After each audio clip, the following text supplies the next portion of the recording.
Hello everybody. Today we got a printer review for you from our friend Top at Waffle, who's actually my brother. GearBest sent us an E180 GEEETECH 3D printer to check out, and I just haven't had time to do it. So my brother wanted a new printer, and he obliged to do the review. So here it is coming up. I hope you guys enjoy it, and go check out his channel. I'll put the link below in the description. Happy printing.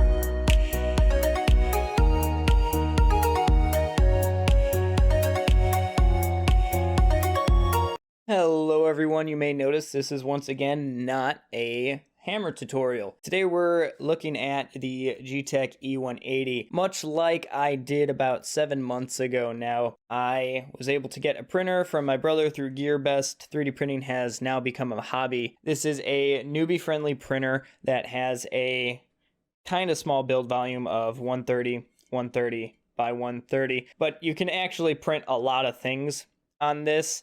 Most of the stuff that's on my desk that you'll see in the background could actually be printed on this without a problem. Quick physical tour of the product. There is the touchscreen here, power button. On the back, we have X carriage. There's a fan in here and a part fan, which is pretty cool. The extruder and the cover just pops right off in case anything gets jammed in there. You can get it out. Snaps back on. Power, USB, and a micro SD slot. It comes with a 1 gig micro SD card, which is actually more than enough to store prints on it, but you may not have to even use that, as this printer does have wireless, and there is a slicer available for this made by GEEETECH, and the slicer is what turns your model into what's called G-code that allows the printer to actually print it. This is pretty much exactly how the printer looks when you take it out of the box. Instead of using blue painter's tape, I've put build tack on here just for a quality of life improvement. The blue painter tape works great, but eventually it will tear down and you'll have to replace it.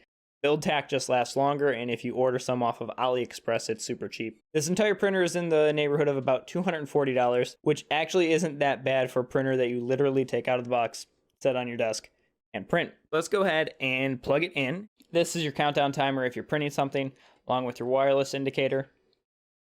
We can go to our settings. Under the Wi-Fi option, you may think you can set the Wi-Fi, but this is really just the Wi-Fi name that it's currently connected to and the IP address if it has one. You can turn the Wi-Fi on and off, but when you click set, it's going to take you to config mode. So you'll need to download their mobile app for this. I actually have completely opted to skip that as I run my printers over a wired network connection. You can check out about really quick. It'll tell us our build volume of 130 by 130 by 130. Along with the model and all that other good stuff. You can go to the printing tab, and this is what is currently on our SD card.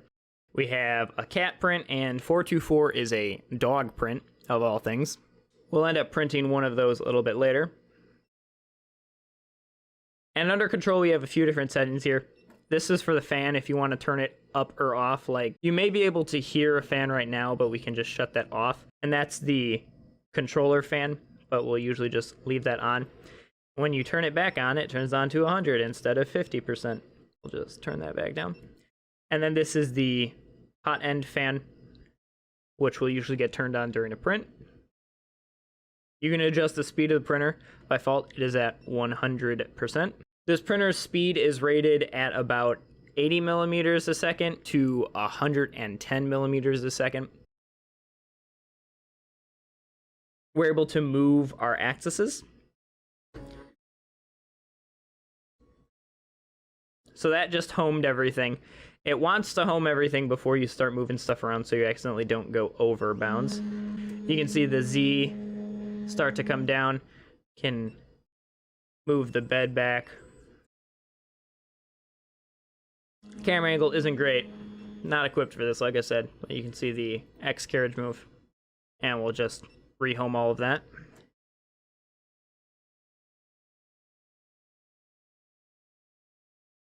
Now, if you're watching this video and you've owned a printer before, you'll notice that the Z went up on home. That's because Z homes to the top of this printer, and I'll show you why in a little bit.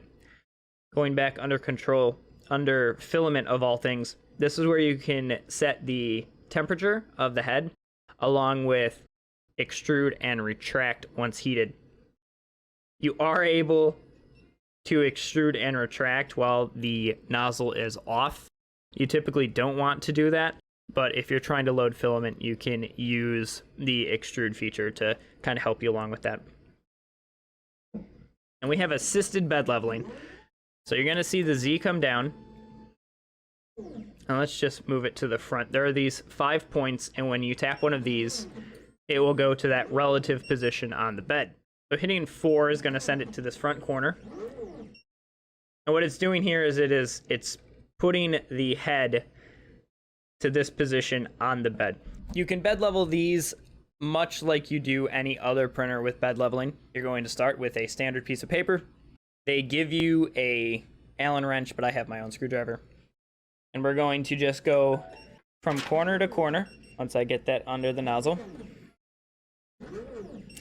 And we're going to adjust these screws. These screws have springs underneath them to raise and lower the bed at each corner. And we just adjust this screw until the head catches this piece of paper. So now, piece of paper is caught. If you go too much, you just tighten it back down. You don't want the paper to rip. You want it to catch. And you'll get a feel for it more as you do more manual leveling. And you just go from corner to corner to do that to all of them.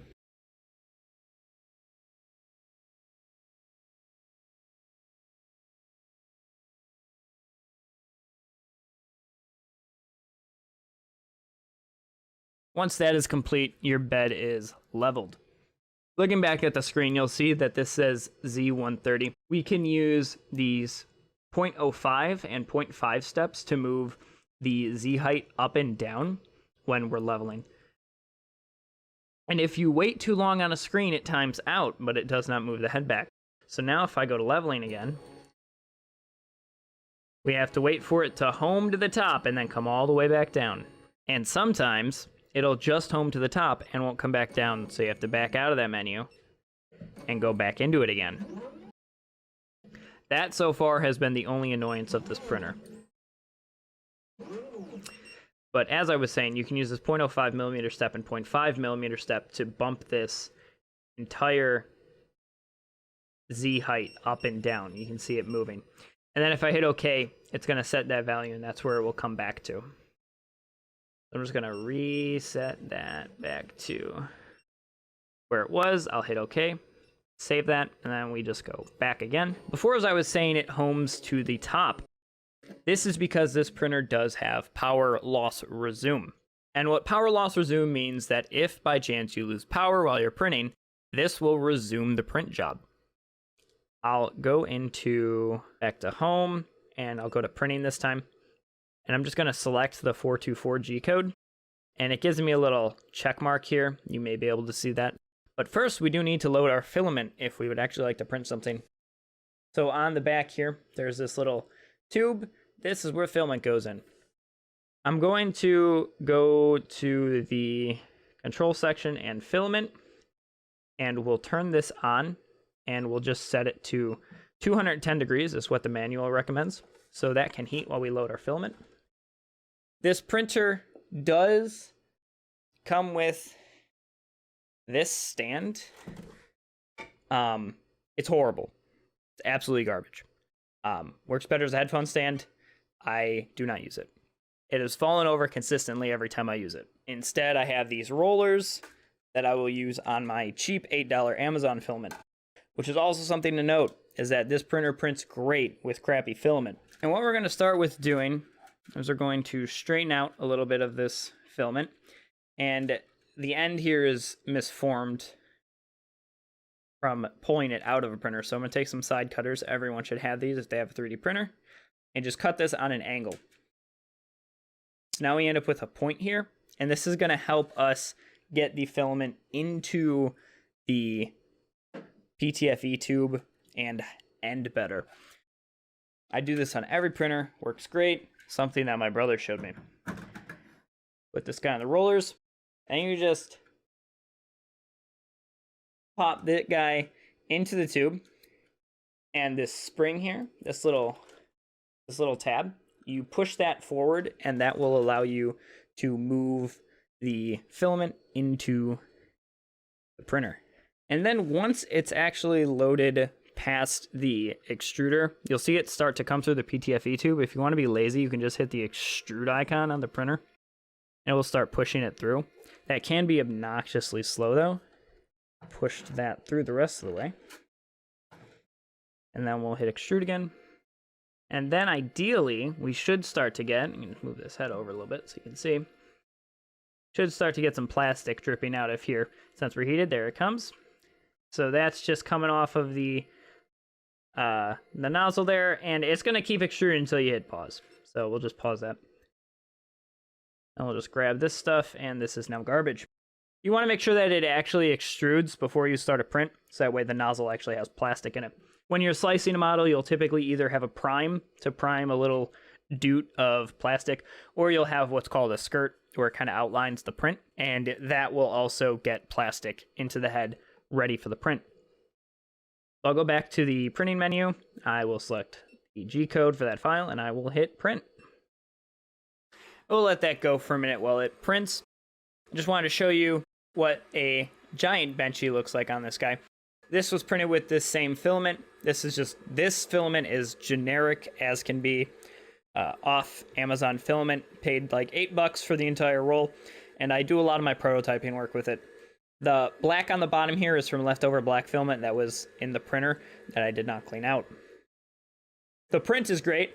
I actually had no stringing, did not have to clean this print up at all. This is exactly how it came off. It took about 4 hours to print this benchy, and I think the quality on it's pretty good. There's a little droop here, I don't know if you can see it, inside of the porthole, but that could have been fixed with some supports. The other one is fine. Inside the top of the cabin, there's zero issue with the bridging. It's difficult to see without actually having the model in your hands, but you'll just have to take my word for it. So I'm gonna let this print for a little bit, and then I'll show you guys the power loss resume feature. It's been a few minutes. We actually have some plastic laid down. The screen says we are on layer 7 of 616. To show how the power loss resume works, I'll just go ahead and shut this guy off at the power strip. Turn it back on.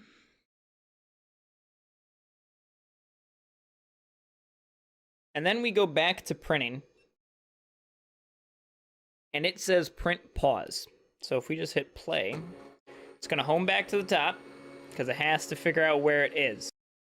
You can't see it on the screen, but it's reheating the nozzle. So once it reaches the print temperature of the print,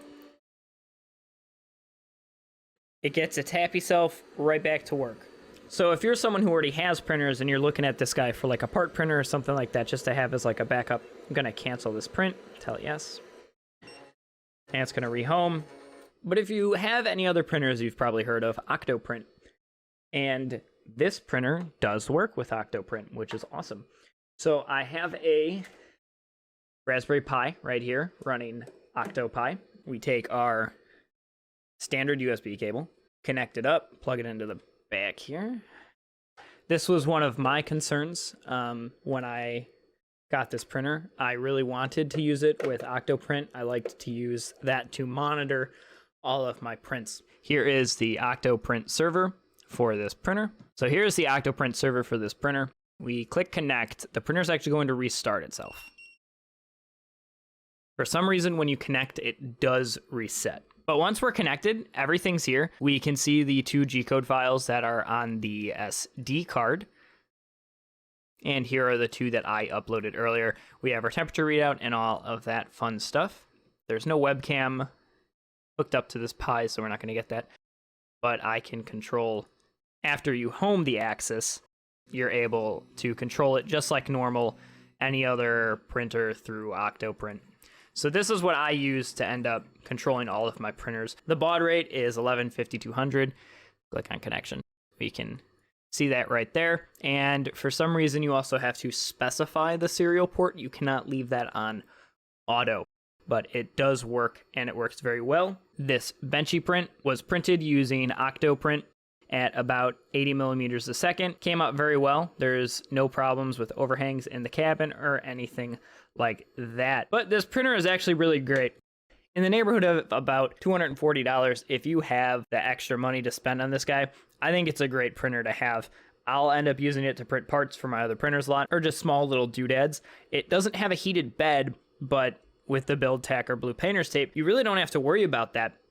You can just run off a part very quickly on it. Zero issues with this benchy that came off on the Build Tack through OctoPrint. So in the neighborhood of about $240, I think this printer is a great starter printer. I'm not a starter anymore, but I'll still end up using it to run off smaller prints, little doodads and trinkets, because I don't have to heat the bed. If I have a print that's only going to take me 10 minutes, it doesn't make sense to spend 3 minutes or 4 minutes heating the bed on one of my larger printers to print off that small part. Plus, you can whip this guy around really fast at 110 millimeters a second without an issue. So this is great for prototyping work as long as you fit the 130 by 130 by 130 build constraint. I hope you guys enjoyed this, testing out some 3D printer content on the channel. If you guys are a fan, let me know. If not, I'm sure you'll let me know. Thanks for watching, guys. Don't forget to subscribe to stay tuned for all the source engine development stuff, and I guess 3D printing now.